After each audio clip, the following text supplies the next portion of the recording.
ശിരൂരിൽ മണ്ണിടിച്ചിലിനെ തുടർന്ന് കാണാതായ അർജുനു വേണ്ടിയുള്ള ഗംഗാവലിപ്പുഴയിലെ തിരച്ചിൽ ഏറെക്കുറെ നിലച്ച അവസ്ഥയിലായി. കര നാവികസേന അംഗങ്ങൾ ഇന്നലെ തിരിച്ചുപോയി. ഞായറാഴ്ച തിരച്ചിൽ നടത്തിയ പ്രാദേശിക മത്സ്യത്തൊഴിലാളികളും ഇന്നലെ ഇറങ്ങിയില്ല. ദേശീയ സംസ്ഥാന ദുരന്ത നിവാരണ സേനയിലെ ഏതാനും അംഗങ്ങൾ പുഴയിൽ ബോട്ടുമായി ഇറങ്ങിയെങ്കിലും കാര്യമായ നീക്കങ്ങളൊന്നും തന്നെ ഇന്നലെ ഉണ്ടായില്ല.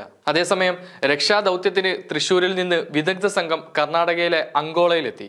തൃശൂരിൽ കൃഷി വകുപ്പിന്റെ കയ്യിലുള്ള ട്രെഡ്ജിംഗ് യന്ത്രം പ്രയോജനപ്പെടുത്താനാവുമോ എന്ന് പഠിക്കാനാണ് സംഘം എത്തിയത്.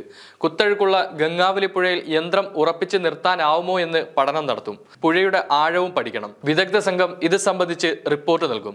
റിപ്പോർട്ട് അനുകൂലമായാൽ യന്ത്രം ഉടൻ കർണാടകയിലെത്തിക്കും. റീബിൽഡ് കേരള പദ്ധതിയുടെ ഭാഗമായി കോൾ നിലയങ്ങളിൽ തോടുകളും ചാലുകളും നിർമ്മിക്കാനും വൃത്തിയാക്കാനും ഉപയോഗിക്കുന്ന ഡ്രഡ്ജറാണിത്. കോൾ നിലയങ്ങളിൽ ചണ്ടിയും ചെളിയും നീക്കാനാണ് ഈ യന്ത്രം ഉപയോഗിക്കാറുള്ളത്.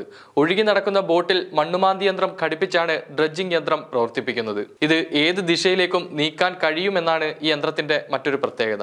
മാത്രമല്ല വെള്ളത്തിലും കരയിലും ഒരേപോലെ പ്രവർത്തിപ്പിക്കാനും സാധിക്കും. പുഴയിലെ 20 അടി വരെ ആഴത്തിലുള്ള സാധനങ്ങൾ ഇതിലൂടെ ഉയർത്തിയെടുക്കാനാകും. 70 HP മോട്ടോർ ഉപയോഗിച്ചാണ് പ്രവർത്തിപ്പിക്കുന്നത്. തൃശൂർ കോൾ നിലയങ്ങളിൽ കാർഷിക പ്രവൃത്തികൾക്ക് യന്ത്രം ഉപയോഗിക്കുന്നുണ്ട്. കർണാടകയിലേക്ക് കൊണ്ടുപോകുന്നതിന് മുന്നോടിയായി യന്ത്രത്തിന്റെ പണികൾ അടിയന്തിരമായി പൂർത്തീകരിച്ചിരുന്നു. നേരത്തെ യന്ത്രം കൃഷിവകുപ്പ് വാങ്ങി കാർഷിക സർവകലാശാലയുടെ ഗവേഷണ കേന്ദ്രത്തിന് കൈമാറുകയായിരുന്നു. ഡ്രഡ്ജർ ഇപ്പോൾ തൃശൂർ എൽത്തുരുത്തിലെ പാടശേഖരത്തിലാണുള്ളത്. പുഴയിലെ ഒഴുക്ക് കുറഞ്ഞാലേ ഈ യന്ത്രം ഉപയോഗിച്ചും തിരച്ചിൽ സാധ്യമാകൂ എന്നാണ് വിവരം. ജില്ലാ കൃഷി അസിസ്റ്റന്റ് ഡയറക്ടർമാരായ doctor AJ Vivancy, VS Pratheesh, dredging യന്ത്രം രൂപകൽപ്പന ചെയ്ത നിതിൻ ലാൽ എന്നിവരാണ് സംഘത്തിൽ ഉൾപ്പെടുന്നത്. അതേസമയം അർജുനായുള്ള തിരച്ചിൽ യാതൊരു കാരണവശാലും നിർത്തരുതെന്നാണ് അർജുന്റെ സഹോദരി അഞ്ജു പറയുന്നത്. അർജുനെ പോലെ തന്നെ മറ്റ് 2 പേരെയും തിരിച്ചു കിട്ടാനുണ്ട്. എത്രയും പെട്ടെന്ന് അവരെ തിരിച്ചു കിട്ടുന്നതുവരെ യാതൊരു കാരണവശാലും രക്ഷാദൗത്യം നിർത്തരുതെന്നുമാണ് അഞ്ജു മാധ്യമങ്ങളോട് പറഞ്ഞത്. ഇപ്പോൾ പ്രദേശത്ത് നടക്കുന്ന കാര്യങ്ങൾ അങ്ങനെ തന്നെ മുന്നോട്ട് പോകണമെന്നാണ് ആഗ്രഹിക്കുന്നത്. കാലാവസ്ഥയുടെ കാര്യം നമുക്കറിയാം. അതിനെയൊക്കെ നിയന്ത്രിക്കാൻ പറ്റുന്ന രീതിയിലുള്ള സാങ്കേതിക വിദ്യയും ഇന്ന് ലഭ്യമാണ്. രക്ഷാദൗത്യവുമായി ബന്ധപ്പെട്ട കാര്യങ്ങൾ തന്റെ ഭർത്താവാണ് കുടുംബത്തെ അറിയിച്ചുകൊണ്ടിരിക്കുന്നത്. ലോറി കണ്ടുവെന്ന് നേരത്തെ പറഞ്ഞിരുന്നു. എന്നാൽ പിന്നീട് അതേക്കുറിച്ച് യാതൊരു വിവരവുമില്ല. ഇക്കാര്യത്തിൽ ചെറിയ വിഷമമുണ്ട്. ആരെയും കുറ്റം പറയുകയല്ല. അർജുനെ കാണാതായിട്ട് ഇപ്പോൾ 13 ദിവസമായി. അമ്മ ഇപ്പോഴും ചോദിക്കുന്നുണ്ട് എന്റെ മകന് എന്താണ് പറ്റിയതെന്ന്. ഈ 13 ദിവസമായിട്ട് ഞങ്ങൾ ഇനി എന്താണ് പറയുക, എന്നാണ് തിരിച്ചു വരിക, ഒന്നും അറിയില്ല. ഇത്തരത്തിലായിരുന്നു കഴിഞ്ഞ ദിവസം അഞ്ജു മാധ്യമങ്ങളോട് പ്രതികരിച്ചത്.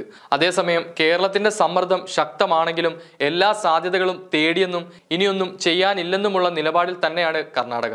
നേരത്തെ തന്നെ രക്ഷാദൗത്യം താൽക്കാലികമായി അവസാനിപ്പിച്ചേക്കുമെന്ന റിപ്പോർട്ടുകൾ വന്നിട്ടുണ്ടായിരുന്നു.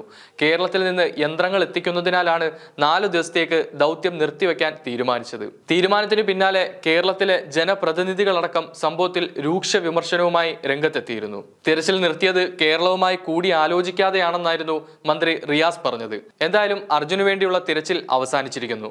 എല്ലാവരും രക്ഷാപ്രവർത്തനത്തിൽ നിന്നും പിൻവാങ്ങിയിരിക്കുന്നു. അർജുൻ കണ്ടുകിട്ടുന്നതുവരെ മറ്റൊരു വാർത്ത റിപ്പോർട്ട് ചെയ്യില്ല എന്ന് പറഞ്ഞ മാധ്യമങ്ങളും കൈയൊഴിഞ്ഞിരിക്കുന്നു.